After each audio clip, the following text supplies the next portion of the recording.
और relevant article पर बात हो रही है डिजिटल अरेस्ट के बारे में। Very important article. देखो दोस्तों, पिछले कुछ समय पर ना बहुत सारे न्यूज़ आर्टिकल मैंने देखे डिजिटल अरेस्ट को लेकर, बहुत आर्टिकल पब्लिश हुए हैं। तो एक कॉन्सेप्ट तो आपको पता होना ही चाहिए क्योंकि इंपॉर्टेंट भी है।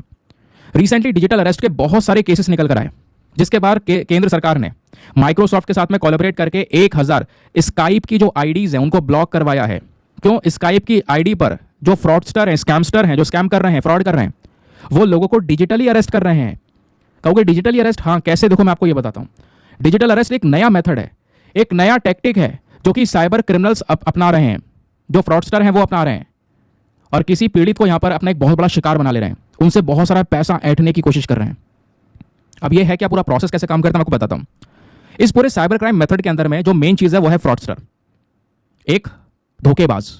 अब वो क्या कर रहा है, अपने आप को लॉ एनफोर्समेंट ऑफिशियल की तरह दिखा रहा है ऑनलाइन, स्काइप की आईडी पे या वीडियो कॉल के माध्यम से अपने आप को पुलिस का व्यक्ति या फिर एनफोर्समेंट डायरेक्टरेट का पर्सन या सीबीआई का व्यक्ति दिखा रहा है और सामने इंसान को उसको पूरी तरह से मैनिपुलेट कर दे रहा है, इस तरीके से धमका कर डरा दे रहा है कि भाई हाँ वाकई में जो इंसान बैठा है सामने वो उसको लगेगा हाँ यार मैंने क्राइम किया है। उसको इस तरीके से यहाँ पे पूरी तरह से मैनिपुलेट कर दिया जा रहा है। कहोगे हो कैसे रहा है? इसके लिए दोस्तों वीडियो कॉन्फ्रेंसिंग प्लेटफॉर्म्स का इस्तेमाल हो रहा है, स्पेशली स्काइप का। स्काइप एक समय पर बहुत पॉपुलर हुआ करता था, ध्यान होगा। तो स्काइप का यूज करके यहाँ पर क्या कर रहे हैं ये लोग, क्रिमिनल्स जो हैं, ये कहीं ना कहीं यहाँ पर इस तरीके से लोगों को धमका रहे हैं, डरा रहे हैं, डिजिटली उनको अरेस्ट कर रहे हैं। वो कहते हैं कि भाई ये जो वीडियो कॉल चलती रहेगी और इसमें ही यहाँ पर आपने रहना है, अपने कमरे में ही रहना है, यहाँ से निकलना नहीं है, यहाँ अभी पुलिस पहुंच जाएगी, ये वगैरह इस तरीके से डरा दिया जाता है। पैसा दो तब यहाँ पर मामला थोड़ा सेट होगा।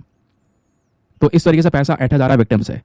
तो जो साइबर फ्रॉडस्टर्स हैं वो यहाँ पर इस तरीके का गेम खेल रहे हैं, डिजिटली अरेस्ट करके रख रहे हैं एक व्यक्ति को जब तक उनको बहुत अच्छा खासा पैसा नहीं मिल जाता। तो साइबर क्रिमिनल्स करते क्या है इसमें, ज्यादातर विक्टिम्स को सेल्फ अरेस्ट करने की कोशिश कर रहे हैं। उनको यहाँ पर इस तरीके से ट्रिक कर देते हैं, उनको बिलीव करवाते हैं कि भाई आप डिजिटल अरेस्ट हो चुके हो। डिजिटल अरेस्ट एक नया कॉन्सेप्ट आ चुका है, आप अपने घर में रहोगे, घर को छोड़कर निकल नहीं सकते, इस कमरे से बाहर नहीं निकल सकते जब तक आप ये पेमेंट नहीं करोगे। तो ये दोस्तों कॉन्सेप्ट निकल कर आ रहा है, ये एक और फ्रॉड निकल कर आ रहा है जिसके बारे में लोगों के पास में एक अवेयरनेस होना, जागरूकता होना बहुत ज्यादा जरूरी है। तो इसके प्रिवेंटिव मेजर में सबसे पहली चीज है साइबर हाइजीन।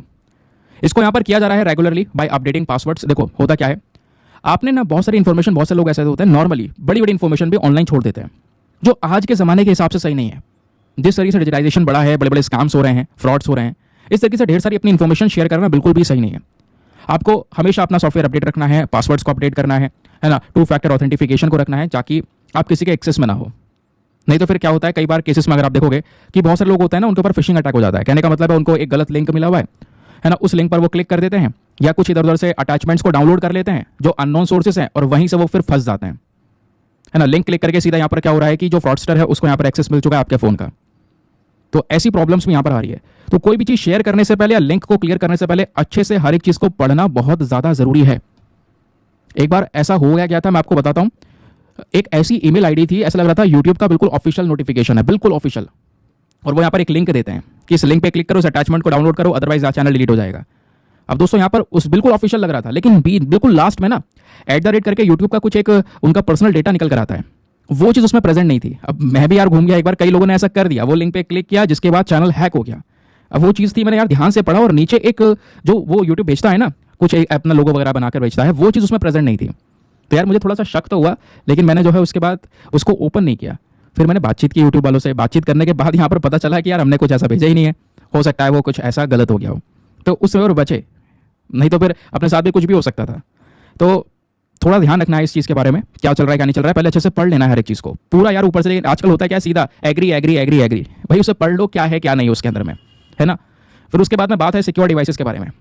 तो हमें करना क्या होगा, अपने एंटीवायरस, एंटी मालवेयर सॉल्यूशंस को इंस्टॉल करके रखना होगा, अपने ऑपरेटिंग सिस्टम को बिल्कुल अप टू डेट रखना होगा, किसी के कॉन्टैक्ट में वो ना पड़ सके। तो ये कुछ सॉल्यूशंस हैं। अपने कम्युनिकेशन चैनल को सिक्योर करके रखना होगा, लोगों में ज़्यादा से ज़्यादा अवेयरनेस फैलानी जरूरी है, लोगों को बताना जरूरी है कि भाई ऐसा भी लोगों के साथ में हो रहा है, तो आप सतर्क रहें ताकि आप इस जाल में ना फंस सकें। समझ गए? चलिए आगे आते हैं एक और रेलिवेंट आर्टिकल पर। बात हो रही है डेटा मेथड के बारे में, वेरी वेरी इंपॉर्टेंट, इस पर इंपॉर्टेंट मार्क कर लेना, क्वेश्चन बन सकता है।